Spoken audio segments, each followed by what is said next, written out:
안녕하세요. 사연 읽어주는 남녀입니다. 오늘도 와주셔서 감사드리며 오늘의 사연 시작하겠습니다. 안녕하세요.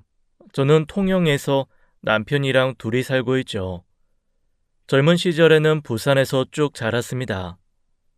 24살에 남편을 만났어요. 성실하고 책임감이 있어 보이더라고요. 그래서 결혼을 결심했죠. 성실한 건 맞았습니다. 다만 저를 성실하게 굴리더라고요. 결혼하고 통영으로 시집왔어요. 생전 와본 적도 없는 곳이었죠. 부산에서 통영이 얼마나 먼지 아세요? 거리는 가까운데 문화는 지구 반대편이더라고요. 아니라고요?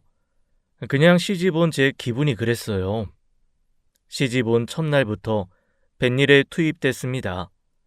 생선 손질, 굴 따기, 그물망 손질까지 손에 바닷물이 마를 날이 없었어요. 바닷물에 손이 쩍쩍 갈라지고 소금기가 배어서 따가웠죠. 신혼여행이요. 그게 뭔지도 모르고 살았습니다. 신혼여행 대신 새벽 4시에 배 타러 나갔어요. 로맨틱하긴 했죠. 별이 쏟아지더라고요. 근데 그 별을 볼 여유가 없었습니다. 졸려 죽겠는데 무슨 별이에요.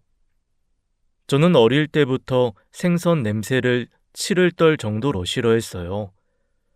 근데 시댁은 온통 생선이었습니다.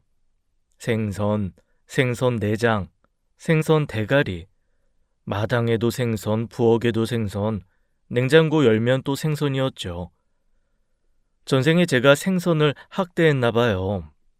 이 생에서 복수당하고 있더라고요. 밥상에도 매일 생선이 올라왔죠. 굴밥에 갓 잡은 회, 국은 늘 매운탕이었습니다. 저는 생선회도 못 먹는 사람이에요. 수저를 들었다 놓기를 반복했죠. 밥을 못 먹으니 바짝 말라갔습니다. 시집 와서 살이 쪽 빠졌어요. 다이어트 비결이요. 시집 오시면 돼요. 돈 한 푼 안 들고 살 빠집니다. 아무리 씻고 닦아도 몸에서 비린내가 안 빠졌죠. 향수를 뿌려도 소용없었습니다. 비린내와 향수가 섞여서 더 이상한 냄새가 났어요. 유난스럽다는 말까지 들었죠. 유난이 아니라 고난이었습니다. 시댁 식구들은 바다에서 일하다 보니 목소리가 컸죠. 파도 소리 이기려면 소리를 질러야 하니까요. 말투도 거칠었습니다. 시어머니가 툭툭 던지듯 말할 때마다 혼나는 것 같았어요. 대화가 아니라 훈련소였죠. 온몸이 아프고 밥도 못 먹어 하늘이 노랗게 보일 때가 있었습니다. 그때 남편이 뭘 해줬냐고요? 파스 한 장 바닥에 던져줬어요. 로맨스가 죽었죠. 아니, 애초에 없었습니다. 성실하고 책임감 있는 모습에 반해서 결혼했었는데 막상 결혼하니까 그냥 무뚝뚝하기만 하더라고요. 뭐 책임감은 있었어요. 저한테 일을 시킬 책임감이요. 친구들이 다정한 남자가 좋다고 했을 때 무시했었죠. 다정한 게 뭐가 중요하냐고요. 능력이 중요하지 했습니다. 그게 제 인생에서 가장 후회되는 부분이 됐어요. 연애할 때 친구 말 좀 들을걸요. 근데 그때는 귀가 안 열려 있더라고요. 콩깍지가 귀까지 막았나 봅니다. 시어머니는 제가 일할 때마다 구박을 퍼부었어요. 손이 느리다, 굼뜨다, 답답하다. 욕설이 섞인 말들이 매일 쏟아졌죠. 하루는 손목이 너무 아파서 말씀을 드렸습니다. 어머니, 손목이 너무 아파서요. 오늘 좀 쉬면 안 될까요? 아이고, 젊은 게 아프다고 징징거리네. 나는 너 나이 때 애 없고 일했어. 요새 젊은 것들은 왜 이렇게 약해 빠졌냐? 그래도 손목이 많이 부어서.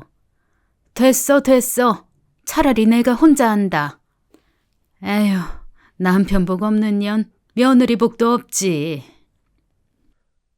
그리고는 한숨을 푹푹 쉬시더라고요. 본인이 피해자인 것처럼요. 저는 그 한숨 소리가 제일 싫었습니다. 차라리 욕을 하시지 한숨은 왜 쉬시는 건지요. 죄책감이 들게 만드는 기술이 보통이 아니셨어요. 저는 뭘 해도 칭찬은 못 들었습니다. 잘하면 중간이었어요.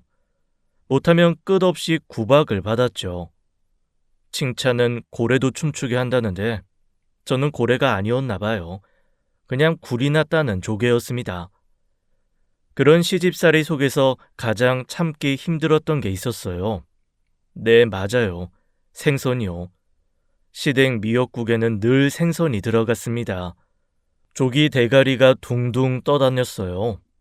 생일날 미역국에서 생선 눈깔이 저를 쳐다보더라고요. 축하한다는 건지 조롱을 하는 건지 모르겠더라고요. 저는 생일만큼은 친정에서처럼 소고기 미역국을 먹고 싶었습니다. 그래서 돈을 아끼고 아꼈어요. 몰래 소고기를 사왔죠. 새벽같이 일어나서 미역국을 끓이려고 했습니다. 도마 위에 소고기를 올려놓는데 가슴이 두근거렸어요. 1년에 딱 한 번, 내 생일만큼은요. 제가 먹고 싶은 걸 먹고 싶었죠. 그때 시어머니가 부엌으로 들어오셨어요. 도마 위에 소고기를 보시더니 아무 말 없이 집어 드셨죠. 이게 뭐야? 제 생일이라서요. 미역국에 넣으려고. 소고기? 미역국에? 에이, 생선이 더 시원해. 미역국은 생선이지. 그리고는 소고기를 치워버리셨습니다. 냉장고에서 조기를 꺼내 도마 위에 놓으셨어요. 아무 일도 없다는 듯 나가버리셨죠. 저는 그 자리에 서서 멍하니 조기를 바라봤습니다. 속이 부글부글 끓어올랐어요. 근데 뭐라고 할 수는 없었죠. 그냥 시어머니 말대로 조기 미역국을 끓였습니다. 제 생일인데 제 마음대로 할 수가 없었어요. 미역국 하나도 제 마음대로 못 끓이는 인생이었죠. 이를 악물고 분노를 삼켰습니다. 남편은 그런 제 마음을 전혀 몰랐어요. 밥 먹으면서 맛있다고 한마디 했죠. 위로는커녕 눈치도 없었습니다. 그 사람은 원래 눈이 2개가 아니라 1개인 것 같아요. 앞만 보이고 옆은 안 보이더라고요. 그날 저는 속으로 다짐했습니다. 반드시 이 상황을 뒤집겠다고요. 지금은 참아도 평생 이렇게 살지는 않겠다고요. 이 밑바닥에서 기어서라도 올라가겠다고 버텼죠. 어느 날 뱃속에 아이가 생겼습니다. 신기한 일이 벌어졌어요. 그렇게 못 먹던 생선이 먹히더라고요. 입덧인 줄 알았는데 입덧이 아니었죠. 뱃속에 통영 사람이 들어와 있었나 봅니다. 밤에 갑자기 아구찜이 먹고 싶었어요. 남편한테 말했더니 사다 주더라고요. 결혼하고 처음으로 뭔가를 해주는 거였죠. 아이의 힘은 대단했습니다. 저는 몇 년을 말해도 파스 한 장이었는데 뱃속 아이는 한마디에 아구찜이었어요. 근데 그걸 시어머니가 아셨어요. 밤에 아구찜을 사다 줬다고? 고작 딸년 하나 가지고 유세를 떨어. 세상에, 내가 쟤를 며느리로 들인 게 죄지. 딸인 걸 어떻게 아셨냐고요? 그냥 아셨어요. 배 모양을 보시더니 딱 딸이래요. 시어머니들은 그런 거 다 아시더라고요. 무속인이신가 봅니다. 시어머니는 제가 만삭이 될 때까지 일을 쉬지 못하게 했어요. 나는 종호가 졌을 때 애 낳고 바로 나와서 일했어. 배가 좀 부른 게 뭐가 대수냐. 배가 뭉쳐도 뱃일을 했습니다. 다리가 저려도 굴을 땄어요. 만삭에 배 타고 나가니까 파도가 치면 중심을 못 잡겠더라고요. 애가 먼저 나올 뻔했죠.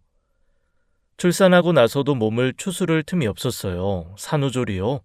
그런 건 드라마에서나 보는 거였습니다. 저는 애 낳고 일주일 만에 일터로 나갔어요. 산후조리원이 아니라 산후노동원이었죠. 그 후유증으로 지금도 손목이 안 좋습니다. 무릎도 시큰거려요. 비 오는 날이면 제 몸이 일기예보보다 정확하죠. 기상청에서 저 데려가야 해요. 둘째를 가졌을 때는 아들이었어요. 이번엔 좀 다를 줄 알았습니다. 아들 가졌다고 유세야? 아들이어도 구박이더라고요. 딸이면 딸이라서 구박, 아들이면 유세 떤다고 구박이었어요. 구박은 이유를 가리지 않았습니다. 그냥 제 존재 자체가 구박 대상이었죠. 그때 저는 다짐했어요. 절대로 내 며느리나 사위에게는 이러지 말아야겠다고요. 사람이 사람한테 이러면 안 되는 거였습니다. 시어머니는 딸이 7살, 아들이 3살 때 돌아가셨어요.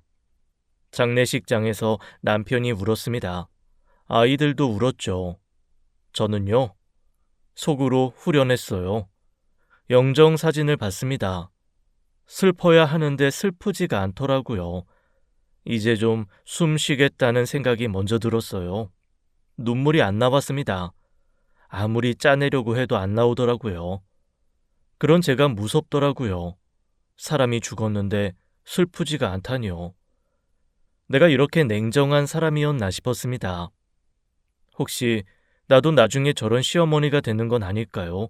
그 생각에 소름이 돋았어요. 그날 저는 또 다짐했습니다. 시어머니를 반면교사 삼자고요. 절대로 내 며느리와 사이에게는 저렇게 굴지 않겠다고요. 그때는 진심이었어요. 진짜 진심이었죠.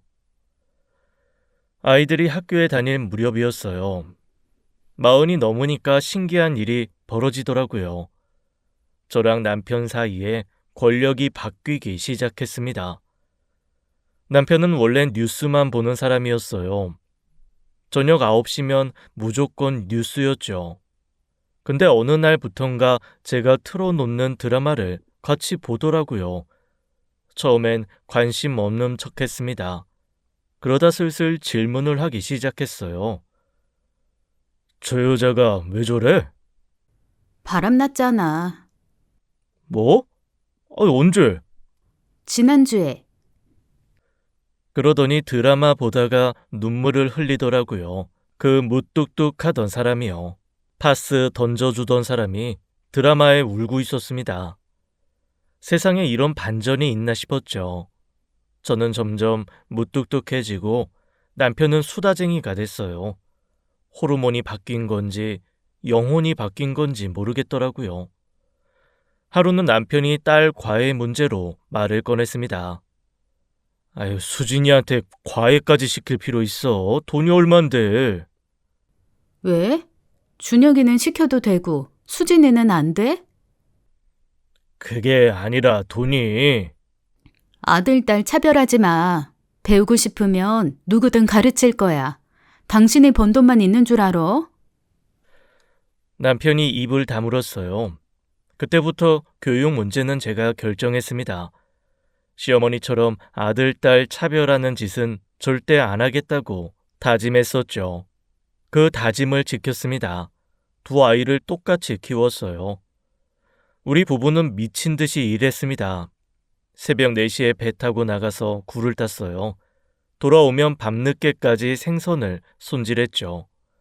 잠잘 시간 빼고는 다 일했습니다. 주말이요. 그게 뭔지 몰랐어요. 달력에 빨간 날이 있는 줄도 몰랐습니다.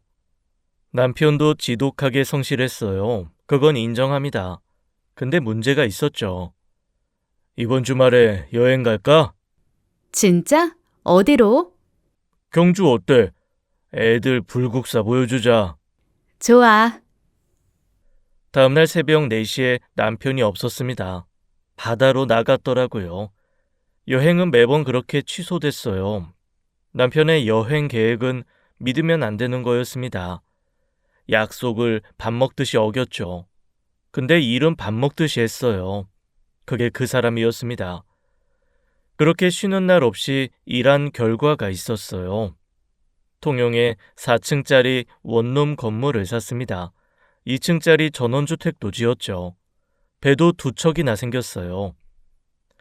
마을에서 알부자 집이라고 소문이 났어요. 뭐 부자는 아니었습니다. 그냥 쉬지 않고 일한 거예요. 젊음을 갈아 넣었죠. 청춘이 돈으로 바뀌었습니다. 등가 교환이었어요. 아이들을 학자금 대출 없이 대학에 보냈을 때 뿌듯했습니다. 내 자식은 빚 없이 시작하게 해주고 싶었거든요. 뭐 그게 부모 마음이었죠. 큰애가 졸업하고 취직을 했어요. 용돈을 지어주더라고요. 그 돈을 받았을 때 눈물이 났습니다. 내가 이제 받는 쪽이 됐구나 싶었죠. 저도 드디어 일에서 손을 놓았어요. 이제 좀 쉬나 했습니다. 평생 고생했으니 이제 좀 살 줄 알았죠. 근데 인생은 그렇게 안 되더라고요. 아침에 늦잠도 자고 드라마도 정주행하고 여행도 다니려고 했습니다. 평생 일만 했으니까 이제 좀 누리면서 살아야죠. 그때 일이 터졌습니다. 거실에서 큰애가 소리를 지르고 있었어요. 둘째한테 뭐라고 하는 거였죠. 야, 너 미쳤냐? 미쳤어? 누나, 나도 어쩔 수 없었어. 어쩔 수 없긴 뭐가 어쩔 수 없어. 정신이 있어 없어? 저는 무슨 일인가 싶어서 물었습니다. 무슨 일이야? 왜 이렇게 시끄러워? 딸이 동생을 손가락으로 가리켰어요. 아들이 고개를 푹 숙이고 있었습니다. 뭔가 잘못했을 때 나오는 자세였죠. 어릴 때부터 저 자세는 대형 사고라는 뜻이었어요. 무슨 일이야? 말해봐. 그게 말을 해야 알지. 엄마, 나 여자친구를 말을 못 잇더라고요. 이 미친놈이 걔 임신시켰어. 저는 귀를 의심했습니다. 임신이요. 잘못 들은 줄 알았어요. 뭐? 뭐라고? 엄마, 미안해. 아들이 더 고개를 숙였습니다. 저는 기가 막혀서 말이 안 나왔어요. 손이 먼저 움직이더라고요. 아들 등을 몇 대 때렸습니다. 이 미친놈아, 뭘 한 거야? 엄마, 때리지 마. 때리지 마? 너 지금 그게 할 소리야? 평생 뼈 빠지게 일해서 키웠더니 이게 효도냐? 걔랑 이미 헤어졌어. 근데 갑자기 나타나서 임신했다고 하는 거야. 헤어졌는데 임신은 왜 돼 있어? 그러니까 헤어지기 전에 내가 몇 번 실수를 뭔 실수? 그거 그거? 이런 미친놈의 새끼를 내가 그냥... 기가 막혔죠. 평생 굴다고 생선 손질해서 번 돈으로 키웠더니 아들이 사고를 치고 왔어요. 자식 농사가 제일 어렵다더니 진짜였습니다. 그래서 그 여자애는 뭐래? 낳겠대. 무조건 낳겠다고 해. 너는? 나는 결혼은 못해. 걔는 진짜 못 살아. 아들이 고개를 절레절레 흔들었어요. 엄마, 사귈 때도 툭 하면 소리 지르고 난리 피우고 다른 남자랑 비교하고 그래서 헤어진 거야. 나도 지우자고 설득했는데 안 통해. 딸이 옆에서 또 쏘아붙였습니다. 야, 그럼 그때 조심을 하든가. 정신을 어디다 두고. 너 이참에 그냥 묶어. 누나는 좀 가만히 있어. 내가 왜 가만히 있어? 엄마 아빠가 얼마나 고생했는데. 남편은 소파에 앉아서 묵묵히 지켜보고 있었어요. 한마디도 안 하더라고요. 저런 상황에서도 무뚝뚝은 여전했습니다. 저 사람은 감정 표현 유전자가 없나 봐요. 저는 분노와 허탈함이 동시에 밀려왔습니다. 평생 악착같이 일했어요. 이제 좀 쉬나 했더니 이거였습니다. 노후가 아니라 노심초사였습니다. 근데 가만히 생각해 보니까요. 딸 가진 부모 입장이 먼저 떠오르더라고요. 저도 딸이 있으니까요. 상대 부모가 얼마나 속이 터지겠어요. 먼저 찾아가서 사과를 해야 했습니다. 준혁아, 옷 입어. 나가자. 어디? 그 여자의 집에 부모님 만나야지. 아, 싫어. 나 안 가. 싫어? 맞고 갈래? 몸성할 때 그냥 갈래? 싫다고 버티는 아들을 억지로 끌고 나갔습니다. 내가 이 나이에 사돈될 사람한테 사과하러 가게 될 줄은 몰랐죠. 여자의 부모 집에 찾아갔습니다. 아들을 끌고 문 앞에 섰어요. 초인종을 누르는 손이 떨리더라고요. 내가 이 나이에 이런 일로 남의 집 문을 두드리게 될 줄은 몰랐죠. 문이 열렸습니다. 상대 부모님이 나오셨어요. 저는 바로 무릎을 꿇었습니다. 죄송합니다. 자식 교육을 잘못 시켰습니다. 상대 아버지가 아들을 보더니 멱살을 잡았어요. 마구 흔들기 시작했죠. 이 새끼가 너 내 딸을 어떻게 한 거야? 아들이 휘청거렸습니다. 마음이 아팠어요. 내 새끼가 맞고 있는데 안 아플 엄마가 어디 있겠어요.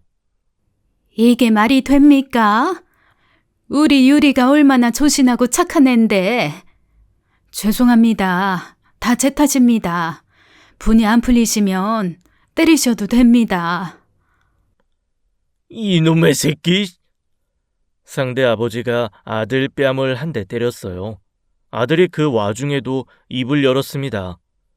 저희 헤어진 사이였어요. 그런데 갑자기 찾아와서 저는 속으로 미치는 줄 알았어요. 지금 그게 중요합니까? 이 상황에 그 말이 나와요? 야, 입 닥쳐.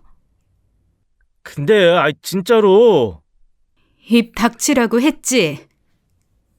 아들이 겨우 입을 다물었습니다. 제가 더 무서웠나 봐요. 잘 됐죠. 그래서 어떻게 책임질 건데요? 결혼시키겠습니다. 아들이 저를 쳐다봤어요. 눈이 휘둥그레졌죠. 나한테 결혼 싫다고 했잖아요. 그 눈빛이었습니다. 근데 지금 네 의견을 물을 상황이 아니었어요. 결혼이요? 애들이 아직 학생인데 어떻게 애를 키워요? 아이들이 졸업해서 자리 잡을 때까지 제가 데리고 있겠습니다. 뭐라고요? 며느리를요, 제가 딸처럼 대하지 않고 귀한 손님이라 생각하며 모시겠습니다. 대학도 무사히 졸업할 수 있도록 제가 힘을 보태겠습니다. 그 말이 입에서 나오는데 속이 쓰렸어요. 내가 왜 이러고 있나 싶었죠. 평생 굴 따고 생선 손질해서 번 돈인데요. 근데 어쩌겠어요. 내 아들이 사고를 쳤으니까요. 정말요? 진심으로요? 네, 약속 드립니다. 믿어도 되는 겁니까? 제가 무릎 꿇고 드리는 말씀입니다. 거짓이면 제가 천벌을 받겠습니다. 상대 부모님이 서로 쳐다봤어요. 반신반의하는 눈빛이었죠. 당연했습니다. 저라도 쉽게 못 믿었을 거예요. 일단 믿어보겠습니다. 저는 다시 한번 머리를 숙였어요. 부끄러움과 분노를 꾹꾹 눌러 삼켰습니다. 아들 대신 고개를 조아리고 그 자리를 마무리했죠. 집으로 돌아오는 길에 아들을 쳐다봤습니다. 한마디도 안 했어요. 말하면 욕이 나올 것 같았거든요. 내가 시어머니 밑에서 그렇게 고생했는데 이제 내가 시어머니가 되는 거였습니다. 그것도 이런 식으로요. 인생이 참 웃기더라고요. 웃기지도 않은데 웃겼습니다.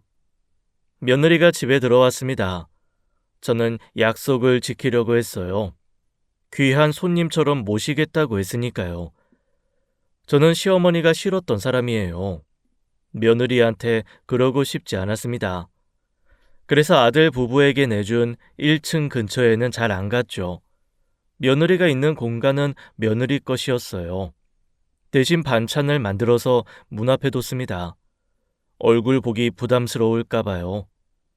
그런데 어느 날이었습니다. 쓰레기를 버리러 나갔다가 봤습니다.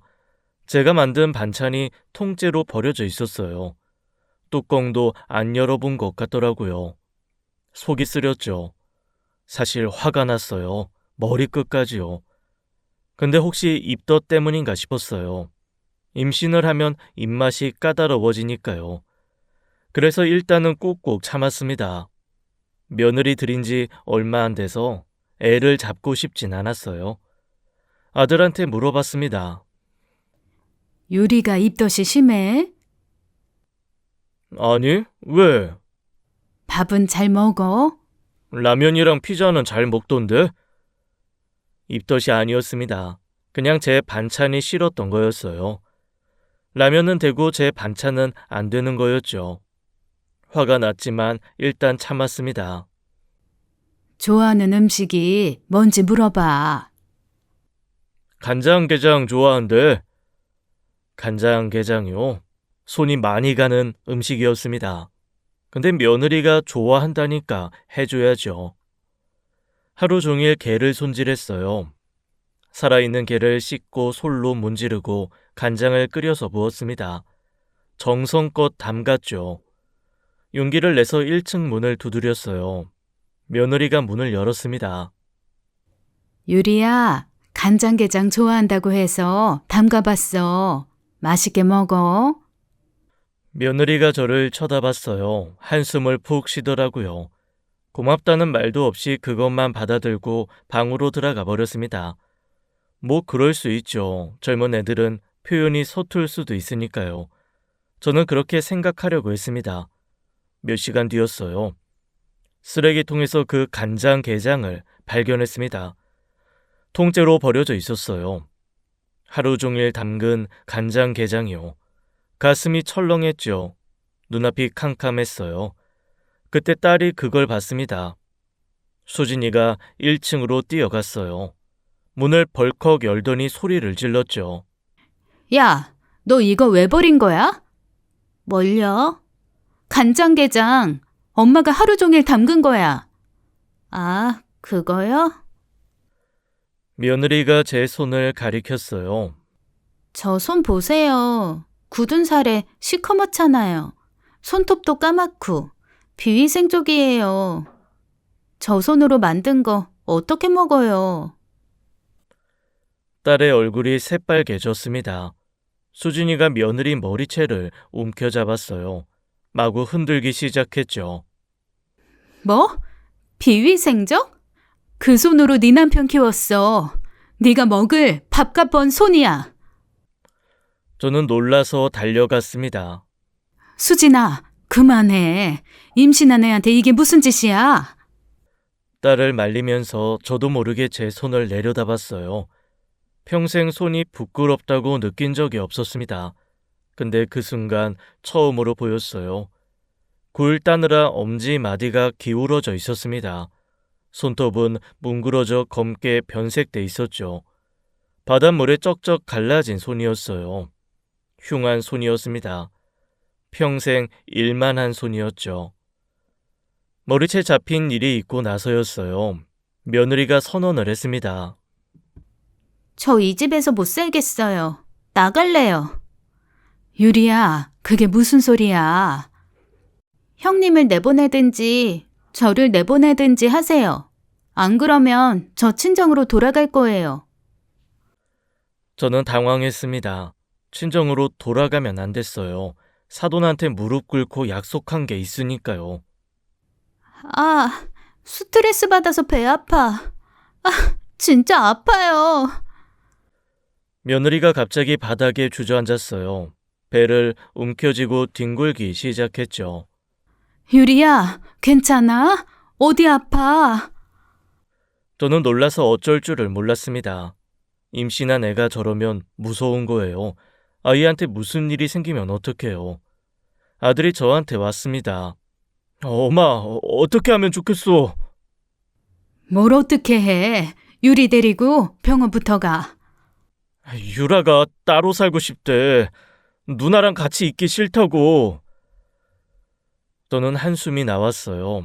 근데 생각해보니까 이해가 됐습니다. 저도 며느리였으니까요. 위층에 시댁 씻고 있으면 스트레스라는 거 알아요. 숨통이 막히는 기분이겠죠. 마침 저희 부부가 가지고 있는 원룸 건물 꼭대기층 3룸이 비어 있었어요. 세입자가 나간 지 얼마 안 됐거든요. 제일 넓고 좋은 방이었죠. 원룸 건물 꼭대기층 비어 있다. 거기서 살아. 진짜? 가서 살아. 아들 레베가 짐을 싸서 나갔습니다. 월세도 안 받았어요. 관리비도 제가 냈죠. 좋은 시어머니가 되고 싶었으니까요. 며칠 뒤에 아들 부부가 나간 1층을 청소하러 갔습니다. 문을 여는 순간 입이 떡 벌어졌어요. 고작 4개월 살았습니다. 4개월이요. 근데 집안이 폭격 맞은 것 같았어요. 침대에는 뭔지 모를 오물이 묻어 있었습니다. 이불은 누렇게 변색돼 있었죠. 세탁기를 열었더니 쓰레기가 들어 있었어요. 세탁기에 왜 쓰레기를 넣는 거예요? 쓰레기통이 옆에 있는데요. 이해가 안 됐습니다. 딸이 내려와서 보더니 얼굴이 새빨개졌어요. 엄마, 이거 일부러 해놓은 거야. 어떻게 4개월 만에 이렇게 돼? 몸이 무거우니까 그랬겠지. 엄마는 왜 이렇게 바보같이 당하고만 있어? 속 안 터져? 속이 안 터지겠어요? 터지죠. 부글부글 끓었습니다. 근데 내색을 안 했어요. 저는 시어머니처럼 굴지 않겠다고 다짐한 사람이에요. 그 다짐을 지키고 싶었습니다. 이 정도는 참아야죠. 며느리니까요. 딸이 나간 뒤에 혼자 청소를 시작했어요. 걸레를 짜면서 열이 받아 걸레를 던졌습니다. 도 닦는 심정으로 조금만 더 참아보자 싶었어요. 어쨌거나 고추 달린 제 아들 잘못이 있었으니까요. 아들 부부가 원룸으로 이사간 후에도 연락이 왔습니다. 세입자들한테서요. 사장님, 꼭대기층에서 밤마다 싸우는 소리가 나요. 잠을 못 자겠어요. 아이고, 죄송합니다. 제가 말해볼게요. 아들한테 물어봤어요. 준혁아, 유리랑 싸웠어?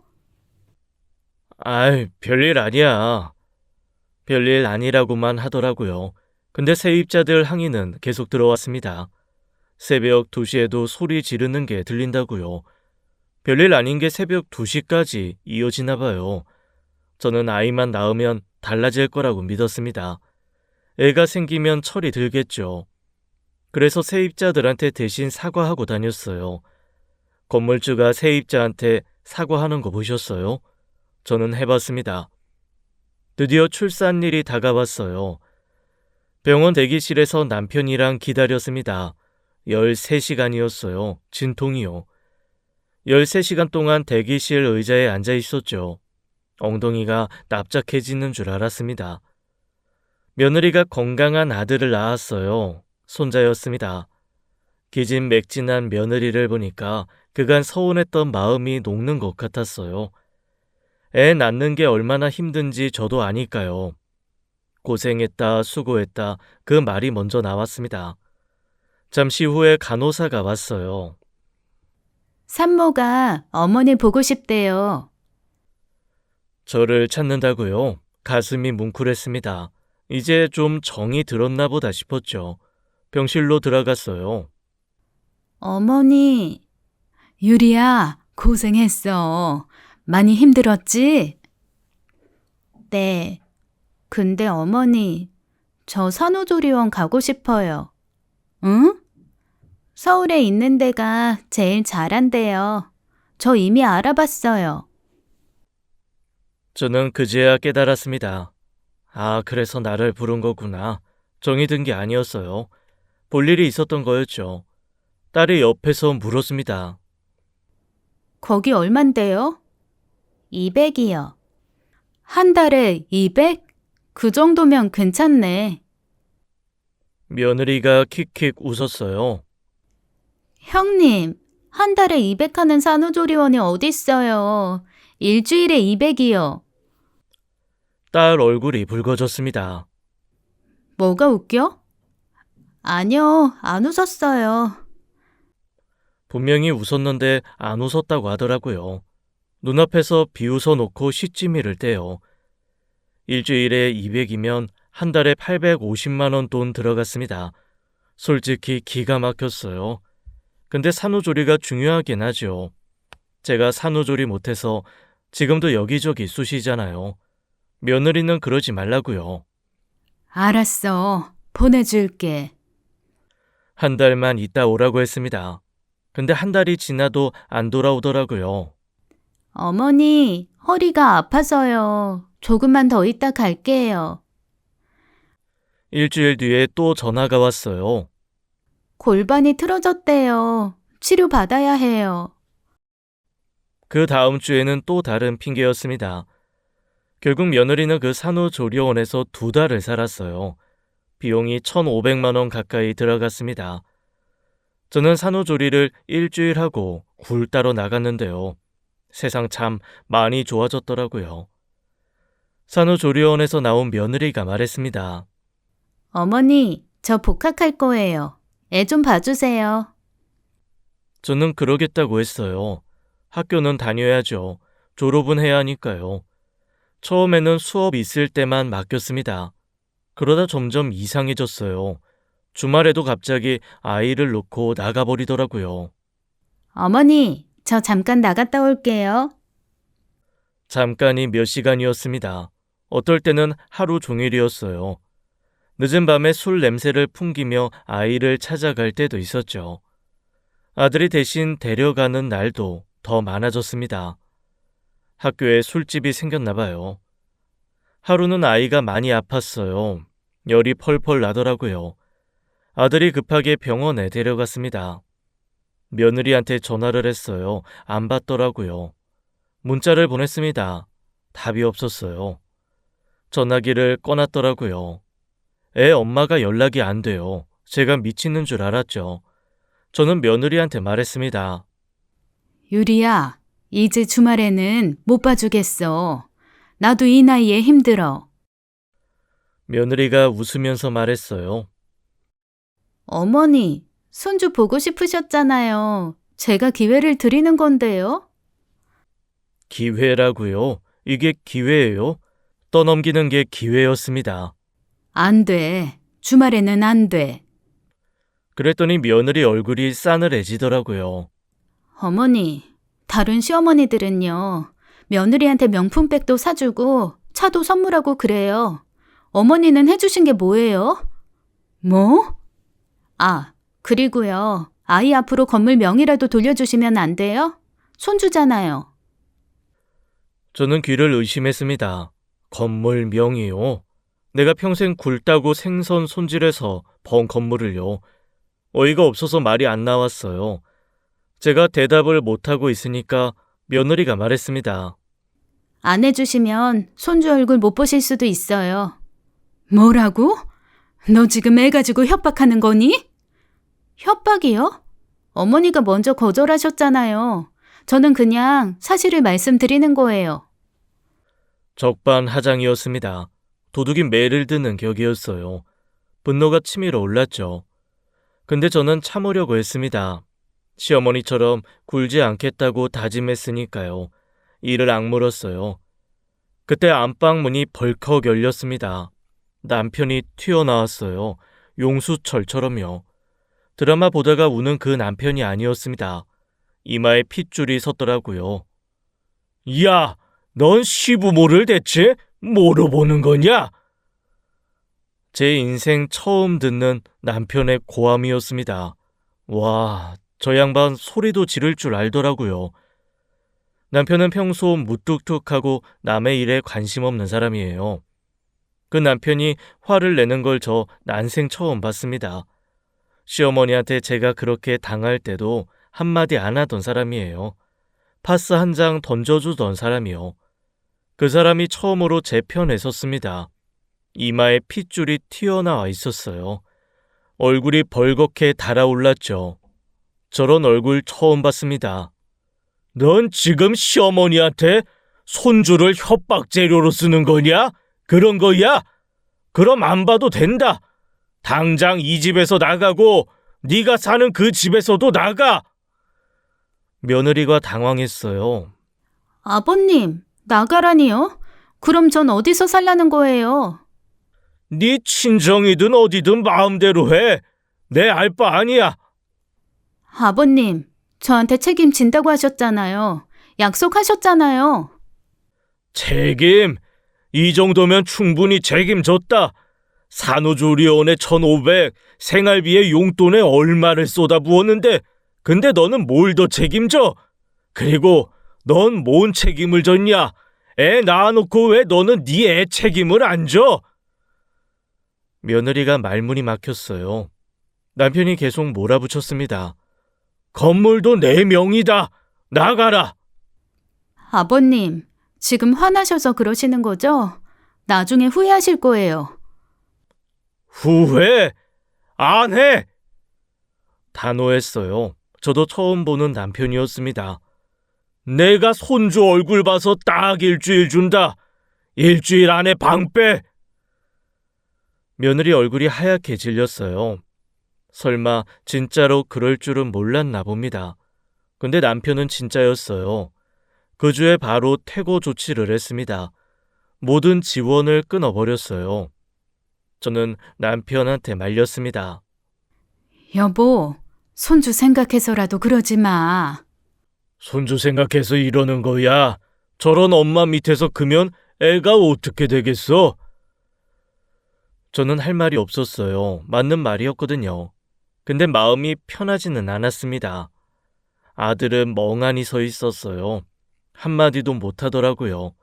아내 편도 부모 편도 못 들었습니다. 그러다 며느리 따라 나갔어요. 결국 며느리는 아이를 데리고 친정으로 돌아갔습니다. 남편이 제 편에 서준 게 고마웠어요. 처음이었으니까요. 근데 한편으로는 손주 생각에 마음이 복잡했습니다. 그 어린 게 무슨 죄예요? 엄마 잘못 만난 죄밖에 없는데요. 그날 밤 남편이 저한테 말했어요. 미안해. 진작 이렇게 할 걸. 저는 아무 말도 못했습니다.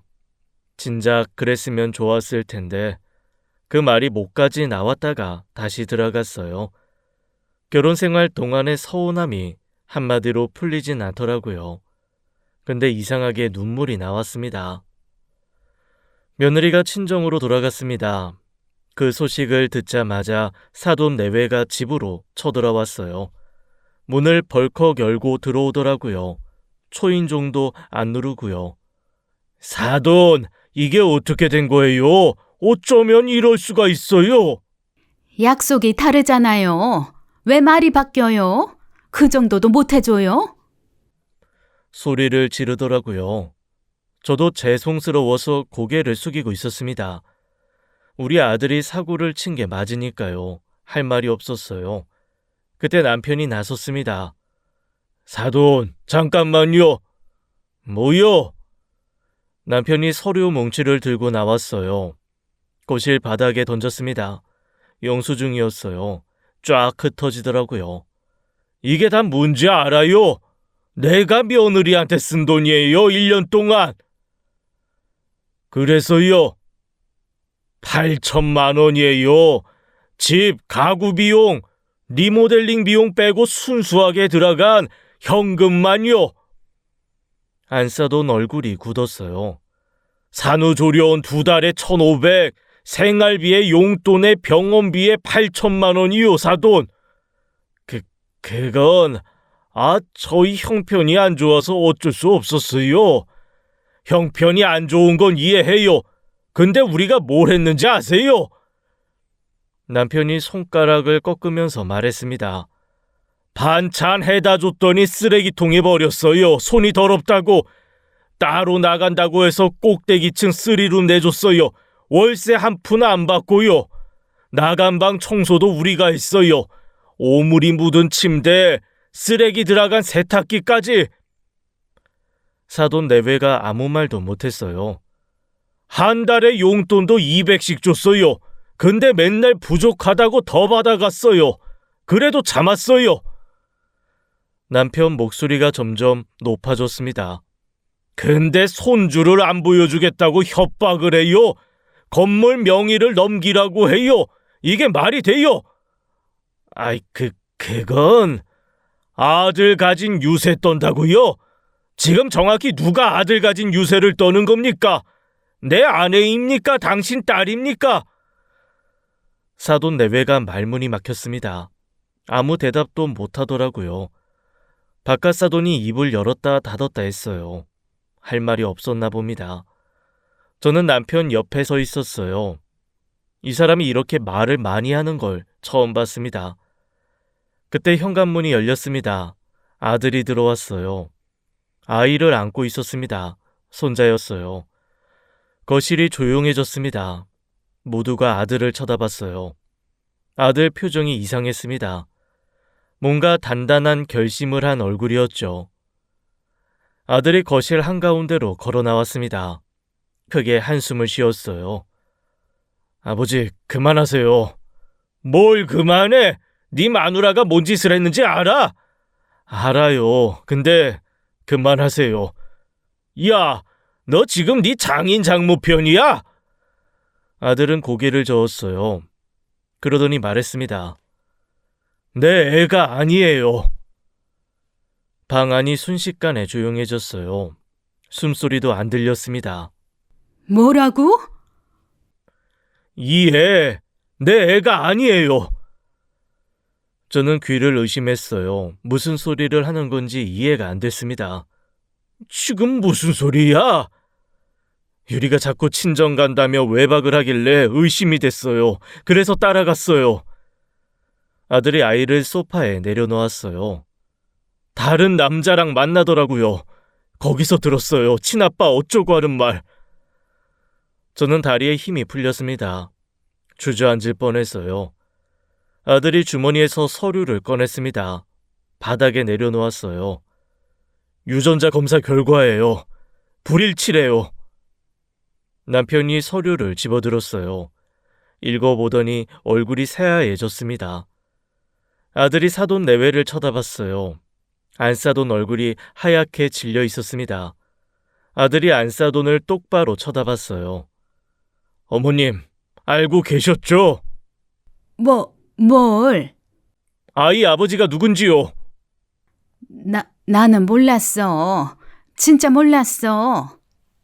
아들이 핸드폰을 꺼냈습니다. 녹음기를 틀었어요. 엄마, 그때 엄마 말 듣길 잘했어. 뭔 말? 둘 중에 누구 애인지 모르겠다니까 돈 많은 쪽으로 하라고 했잖아. 아, 그거? 잘했지. 준혁이네가 돈이 더 많으니까. 진짜 엄마 말대로 하길 잘했어. 녹음이 끝났습니다. 거실이 얼어붙었어요. 바깥 사돈 얼굴이 벌겋게 변했습니다. 당신, 이게 무슨 소리야? 여보, 나는... 당신이 시킨 거야? 안사돈이 울기 시작했어요. 바깥 사돈이 안사돈 멱살을 잡았습니다. 미쳤어? 이게 사람이 할 짓이야? 방안이 아수라장이 됐어요. 바깥 사돈이 소리를 지르고 안사돈이 울고 저는 멍하니 서 있었습니다. 아들이 집에 녹음기를 설치했더라고요. 의심이 돼서 몰래 녹음한 거였습니다. 그걸 지금까지 들고 있었던 거였습니다. 저는 손자를 봤어요. 아니, 손자가 아니었죠. 남의 아이였습니다. 그 어린 게 소파에서 잠들어 있었어요. 아무것도 모르는 얼굴이었습니다. 그때 현관문이 열렸습니다. 며느리가 들어왔어요. 거실 상황을 보더니 얼굴이 굳었죠. 이게 무슨... 바깥 사돈이 며느리한테 달려갔습니다. 머리채를 잡고 마구 흔들었어요. 이년아, 이 집안 망신을 시켜? 아빠! 아파! 아파! 며느리가 울면서 빌기 시작했어요. 잘못했어요, 아빠. 잘못했어요. 뭘 잘못했어? 말해! 뭘 잘못했냐고! 그 애가 준혁이 애가 아닌 거 알고 있었어요. 드디어 인정을 했습니다. 처음부터 알고 있었던 거였어요. 뭐? 애 아빠가 돈이 없었어요. 가난했어요. 그래서 준혁이 쪽을 택한 거예요. 저는 멍하니 듣고 있었습니다. 이게 사람이 할 짓인가 싶었어요. 돈 때문에 남의 아들한테 남의 애를 떠넘긴 거였습니다. 남편이 펄쩍 뛰었어요. 고소할 거야. 민사로 다 받아낼 거야. 한 푼도 안 남기고. 사돈 내외가 거실 한가운데 무릎을 꿇었습니다. 사돈, 제발 한 번만 봐주세요. 제가 어떻게든 하겠습니다. 잘못했어요. 제가 미쳤어요. 제발요. 싹싹 빌더라고요. 우리 집 와서 소리 지르던 사람들 맞나 싶었습니다. 그때 며느리가 슬금슬금 움직였어요. 현관 쪽으로 가려고 하더라고요. 도망치려는 거였죠. 현관 문을 열었습니다. 그런데 그 앞에 딸이 서 있었어요. 며느리랑 딱 마주쳤죠. 딸이 며느리가 들고 있는 가방을 봤어요. 명품 가방이었습니다. 제가 사준 거였죠. 어쩌지? 나 밖에서 다 들었는데. 그거 놓고 가. 이건 제가 받은 거예요. 뭐? 네가 받아? 네, 제 거예요. 딸이 가방을 확 빼앗았어요. 뭐 하는 거예요? 사람이 명품이 돼야지. 이건 못 갖고 가. 내놔! 며느리가 비명을 질렀어요. 딸한테 달려들었습니다. 머리채를 잡고 몸싸움을 했죠. 저는 그 광경을 보다가 걸어갔습니다. 며느리 앞에 섰어요. 그리고 뺨을 후려쳤습니다. 있는 힘껏이요. 찰싹 소리가 크게 났어요. 며느리가 멈췄습니다. 저를 쳐다봤어요. 얼굴에 손자국이 빨갛게 찍혀 있었죠. 시어머니처럼 안 굴려고 했어. 진짜 안 굴려고 했어. 목소리가 떨렸습니다. 근데 너는 사람이 아니더라. 결국 며느리는 학교도 그만뒀습니다. 친정으로 들어가서 아이를 돌보게 됐죠. 그 아이의 친아버지는 끝까지 나타나지 않았어요. 책임질 생각이 없었나 봅니다. 남편은 사돈 내외한테 그간 들어간 돈을 전부 받아냈어요. 위자료도 받는 것으로 합의했죠. 사돈 내외가 계속 사정을 봐달라고 했습니다. 무릎 꿇고 빌었어요. 근데 남편은 일말의 양보도 안 했습니다. 평생 무뚝뚝하던 사람이 단호해지니까 무섭더라고요. 저는 그 일 이후로 몇 달을 알아누웠습니다. 밥도 못 먹고 잠도 못 잤어요.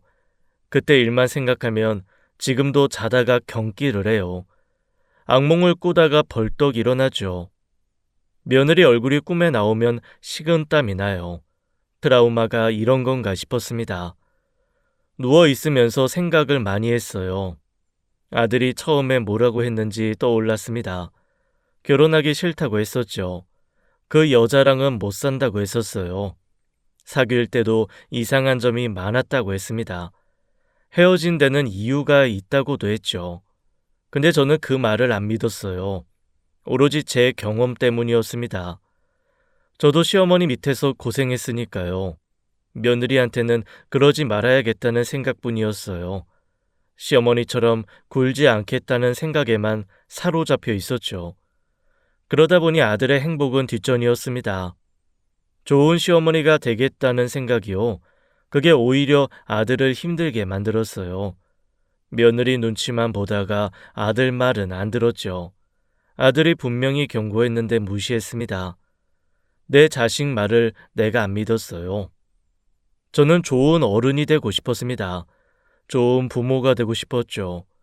근데 결과적으로 아무것도 아니었어요. 좋은 시어머니도 좋은 엄마도 못했습니다.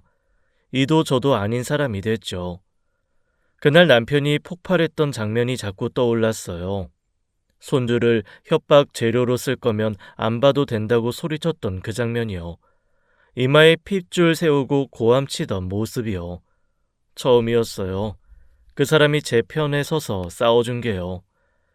결혼하고 그렇게 오래 살았는데 처음이었습니다. 그게 고맙더라고요. 늦었지만 고마웠어요. 그 사람이 안 나섰으면 저는 계속 당하고만 있었을 거예요. 시어머니처럼 안 굴겠다는 다짐에 갇혀서요. 저는 이제 정신을 차려야겠다고 생각했습니다. 내 자식 말을 믿어야겠다고요. 시어머니처럼 안 굴겠다는 게 중요한 게 아니었어요. 내 자식 편에 서는 게 먼저였습니다. 그걸 그때야 깨달았죠. 그나마 혼인신고를 안 한 게 천운이었습니다. 제가 일단 살아보고 하라고 했었거든요. 그게 벌써 8년 전 일이에요. 세월 참 빠르지요. 얼마 전에 아들이 저한테 말했습니다. 이번 주 주말에 소개해주고 싶은 여자가 있다고요. 참하다고 하더라고요. 결혼하고 싶다고도 했어요. 저는 걱정이 됐습니다. 이번에는 잘할 수 있을까요? 또 그런 일이 생기면 어떡하죠? 솔직히 무섭기도 했어요. 근데 이번엔 아들을 믿어보기로 했습니다. 경험이 많은 어른이라고 해서 늘 옳은 건 아니더라고요. 그걸 뼈저리게 깨달았으니까요. 칼린 지브란이 이런 말을 했어요. 자녀는 부모를 통해 왔을 뿐 부모의 소유가 아니라고요. 그 말을 이제 알겠습니다. 아들 인생은 아들 거예요. 제가 대신 살아줄 수 없는 거였죠. 며느리한테 잘하는 게 중요한 줄 알았어요. 시어머니처럼 안 굴면 되는 줄 알았죠. 근데 아니었습니다. 내 자식 말을 먼저 믿는 게 진짜 부모 역할이었어요. 자식을 믿어주세요. 그리고 그들의 행복을 바라주세요. 그게 부모가 할 수 있는 전부더라고요. 저는 그걸 너무 늦게 알았습니다. 여러분은 저처럼 늦지 마시길 바래요. 지금까지 사연 읽어주는 남녀였습니다. 끝까지 함께 해주신 여러분 감사드리며 저희는 다음 사연으로 돌아올게요. 감사합니다.